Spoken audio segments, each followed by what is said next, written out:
Hey, what is up, lovelies? It is Lynn the Gacha Goblin, and let's talk about something that concerns free-to-play players and low spenders in Love and Deepspace. So, I was over on Twitter, as I typically am, and I saw this one post here by Bray. So, Bray posted here after she, saw the Gacha revenue report, saying, "Notice how lads is always near the top because people are forced to spend to even be able to play comfortably." Now, this is very important. The fact that she specifically says to play comfortably. It is very difficult to play as a free-to-play player in Love and Deepspace. If you have a free-to-play account yourself, you will probably know how long it takes to basically progress in the game without even having the RM pass, the weekly pass, the annual pass. Like, there are so many things in the game that it could just be the base game, it could just be the base level of the game, and then they can continue on with like their special discounted packs for pulls and all of those other shenanigans that they do, but they don't make the base game playable for free-to-play players, honestly. And so when I saw this post, I quote retweeted it myself. And I said, this literally needs to be talked about more. A game doesn't need to be this predatory to be successful. And I 100% agree with that, right? That's something that I have said. And I had some interesting comments to this, little post that I've made. And we're going to go over one specific comment, and then we'll go back to these, because I was surprised that people actually disagreed with my take here. Now, I will show you this is one person here. Now, the reason why I'm doing it like this, where I'm showing it to you guys like this, I'm actually kind of like friends. We communicate once in a while over on Twitter, and I respect their opinion, but they said that your opinion and choice to spend, don't blame the game not telling you or force to blow your phone if you not pull. You literally with your own phone, you decide to spend. So I understand what they're saying, right? It is up to us to spend on our own games and whatnot, and actually, if I show you this one other person who resonates the same opinion, this other person here, let's see, and I'm trying to hide the other person because they're a subscriber of mine, and I do appreciate all of the opinions that they give, and I don't want to paint a target on their back. That's not the point of this video. The point of this video is to basically address this opinion here, and the opinion, I love the few games I am able to play. No one is making you pay for a video game but yourself. You can suck, sure, it can suck to have to pay for a game you might love, but instead of being upset about the price, maybe we should work on bettering ourselves to not worry about the price.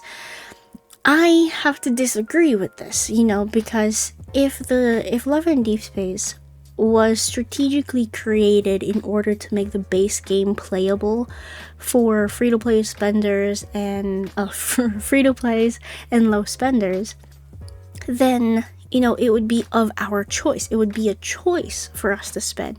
But right now, they're really pushing a lot of that FOMO, a lot of that, they're making you feel like you have to spend in order for you to be able to even keep up with the game, with how fast banners roll around and how, quickly everything comes out. So I actually made a reply to this one post here, the one that I took a screenshot of earlier, and I'm going to show you like this in a Word document because or a Google Doc, because I actually say their name in the beginning of this post, and I don't want to show their name in the actual post that I made back to them, like the tweet that I made back.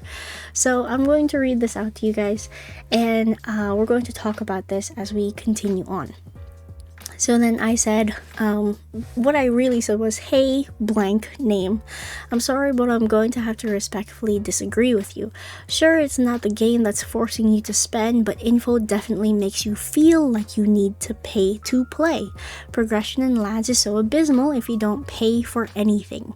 And that is something I've been saying since the beginning of my channel.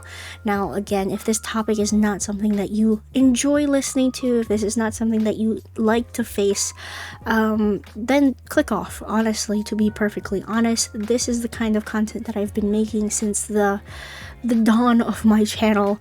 I don't just cover all the fluffy bits, I cover things very critically. Well, I try to, at least, on this channel, so if you don't enjoy that, please do click away, because this is not the video for you. Okay, so continuing on. Yes, of course, you can be free to play, but in doing so, you're agreeing to missing almost 85% of the new content in the game via the banners. And with how slowly main story gets released, how far apart version updates are, how difficult it is to grind for diamonds and leave leveling up resources with a stamina capped at 120 for free-to-plays, you can't honestly tell me that Infold isn't strategically structuring Love and Deepspace to be nearly impossible to play without paying. Infold could make certain elements of the game easier to get through even on a budget, optimize the grinding in the game, or just increase the stamina cap so you don't need the RM pass to get by, but they choose not to. This is how Love and Deepspace is structured. It is structured in a way that, yes, of course, you can be free to play, you can play the game free to play, but realize that you're not going to advance at all, basically, in a month. In the time of like 3 months, you're only gonna get as far as somebody who is paying for like 1 month. You know what I'm saying? Like, it is so abysmally slow to progress in Love and Deepspace, and in that time period, you are missing out on new banners. If you have a favorite love interest and their banner is coming up soon, you have to like panic in order to try and grind for diamonds. You have to save everything. You have to skip so many of the other banners that you may not like. You might have to skip multi-banners in order just to get one birthday banner. You know what it's ridiculous.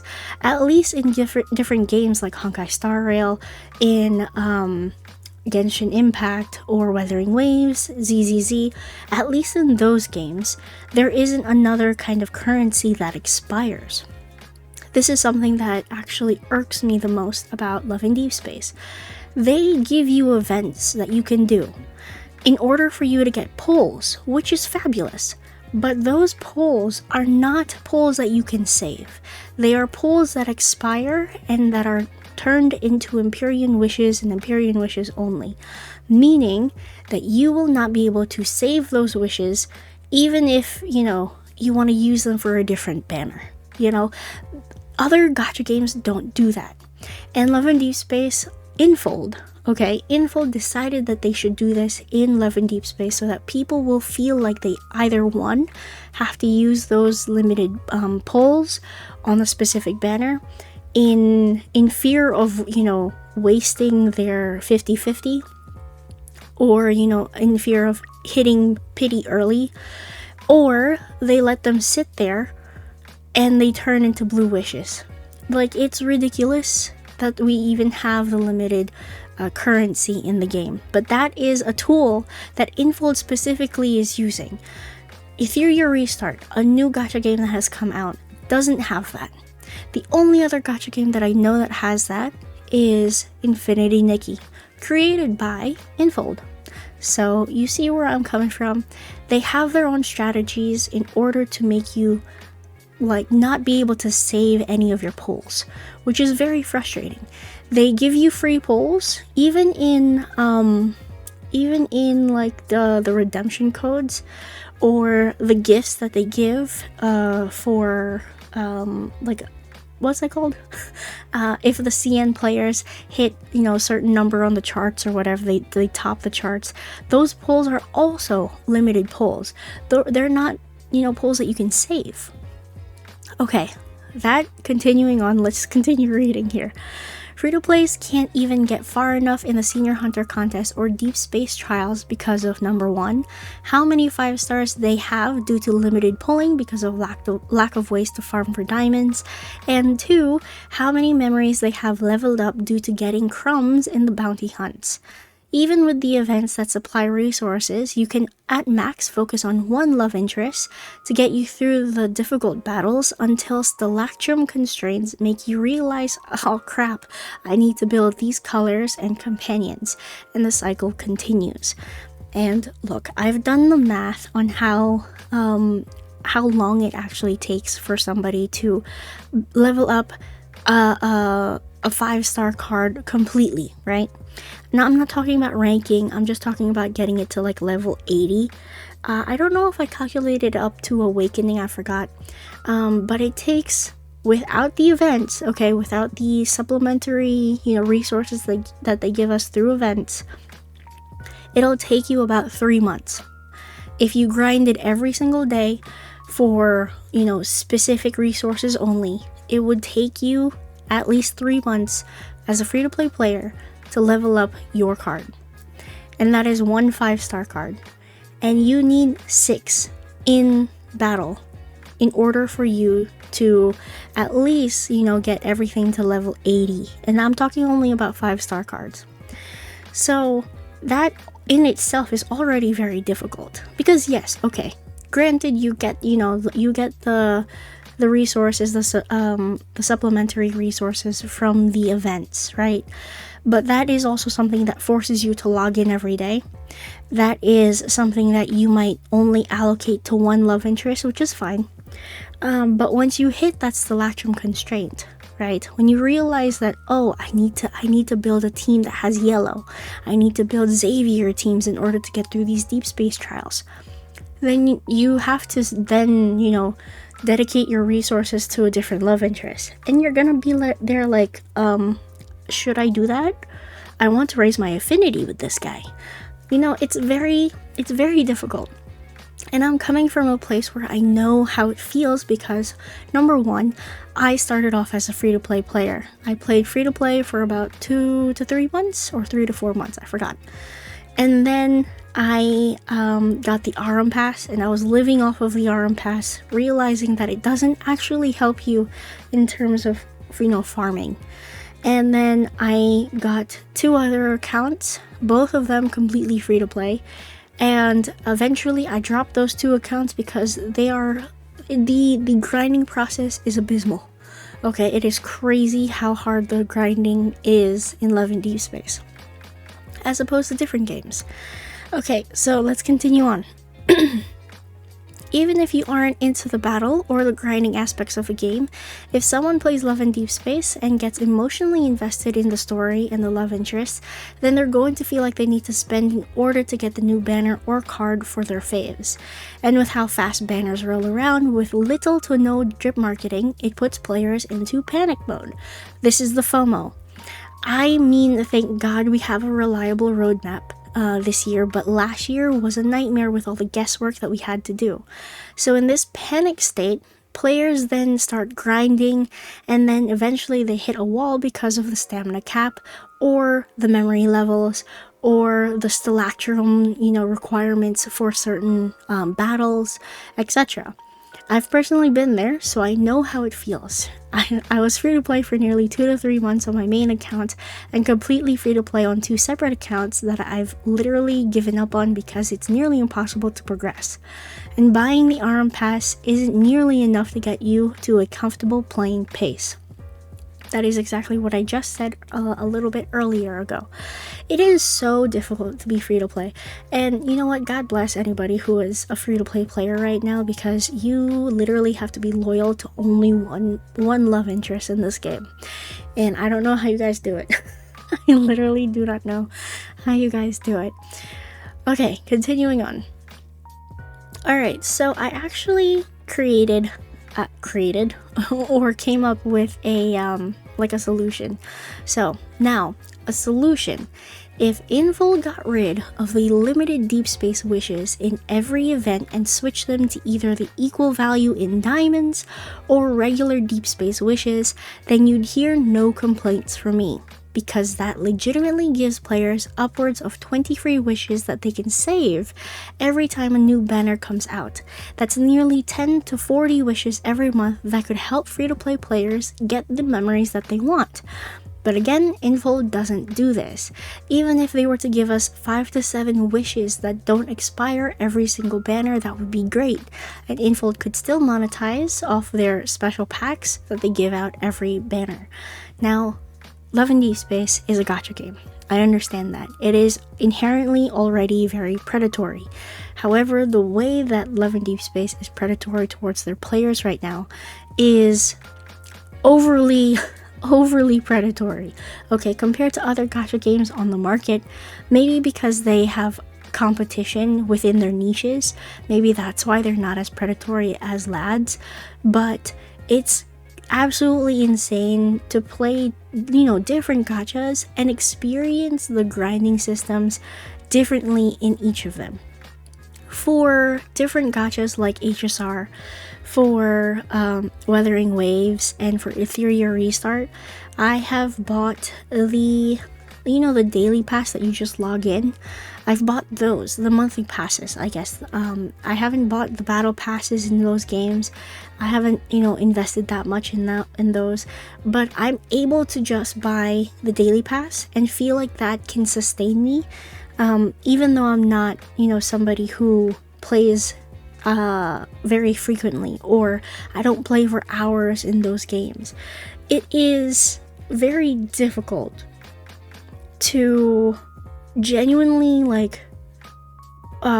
save for diamonds in Love and Deepspace as opposed to saving for currencies for pulls in Weathering Waves or all the other gachas that I play.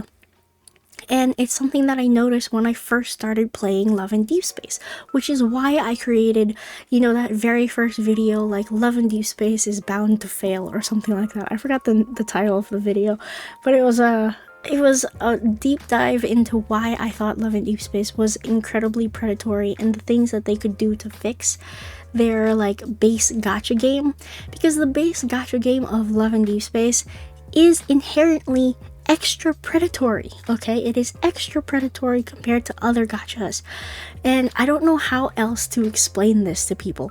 It is just very, very difficult. I don't know if lads is your first gacha, or if you might not mind spending in all of your games. That's on you. Okay, I'm talking about the people who are not spending at all. I'm trying I'm trying to explain to people that Love and Deepspace could be better and still make bank. It is very difficult. For some reason, this message just doesn't get across to people, and they end up, saying in the comments, or they say in a different video of their own, that, lads is a gacha game. Of course it's gonna be predatory. I'm like, yes, it is inherently predatory. All gacha games are predatory, but the amount of it's like a slider.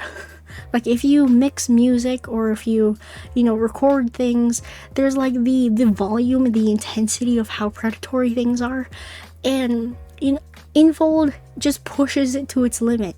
We saw what they did with Infinity Nikki. We saw how greedy that they could be in Infinity Nikki, and we're thinking to ourselves, oh, they're never gonna do that with lads. Are you kidding me? Lads is incredibly predatory too, but nobody calls them out on their BS. So yeah, I mean, nothing has upset the player base enough to unite the CN player base and the global player base together to actually boycott against the game. Now, after seeing the boycott with Infinity Nikki, guys, I don't know. It's either lads is just gonna lose a lot of its players, and then Infold's just gonna go la-di-da, it's fine. Because, truth be told, Infinity Nikki wasn't their cash cow, lads is their cash cow. So, that's a whole different discussion. Anyway, continuing on, what I'm trying to say is there is a better way and more even way of structuring LADs where info can still make bank and free-to-play players can have the option of paying if they eventually want to, instead of feeling like they're missing out on a majority of the game if they don't. FOMO is king in this gacha, and Infold abuses it much more than other gachas on the market. So that is my opinion. Okay, guys, that is where I stand with Love in Deepspace. I genuinely do enjoy the game, okay? The game itself is a very fun game to play. It has a lot of very intimate, and you know, all of the spicy stuff is a wonderful addition, but all of like the emotional things that happen in the game plus the story, it's fantastic. It's a wonderful experience. And it is, of course, designed in a way where you can get attached to the characters, attached to the story, and that is one way that they can, you know, make you feel FOMO. But all games should have characters that you feel attached to, and I feel like that's baseline for any game outside of gacha anyway, so that's perfectly fine with me. It's everything else that makes me upset when I overthink about it too much. the whole like limited deep space wishes, like seriously, I could go off on a tangent about those things. I could talk for an hour about those things. Anyway, that is my opinion. Hopefully you guys see where I'm coming from. If you do, let me know down below in the comments. If you have your own opinions or own suggestions on how they could fix or even out the scales, let me know down in the comments below. I would love to see people's responses to this. And if you've watched this far into the video, leave a... Is there a strawberry emoji? I know there's an eggplant emoji. Leave an eggplant emoji down in the comments below. Alrighty, well, thank you all so much for watching and listening to me rant. Oh my goodness, I completely forgot. We should talk about Uffys Reply here. Uffy also replied to this. Fellow gacha goonette, basically, plays Love in Deepspace. If you don't know who Uffy is, go check out her channel. She also goes live. She plays a whole plethora of different gacha games, but she also plays LADs. So Uffy says 100%, especially compared to literally every other gacha. LADs is by far the most predatory in terms of monetization practices. See, I told you guys. Everything from building a decent team to clear stages for diamonds to outfits, banners, and multi-banners, and the fact that we don't get much notice before banners, LADs absolutely has the most predatory practices. The free-to-play experience is abysmal. Even if you're only going for one love interest, trying to get all the cards on free-to-play is almost impossible.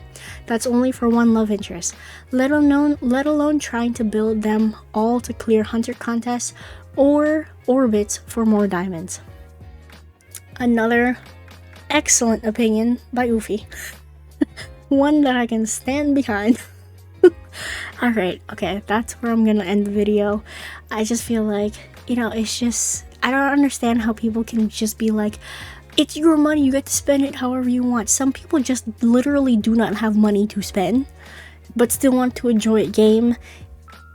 So that way it's still, you know, fun to play and doesn't feel like a chore to play. You know what I'm saying? Anyway, thank you all so much for watching. I am Lynn the Gacha Goblin, and I will see you lovelies in the next video.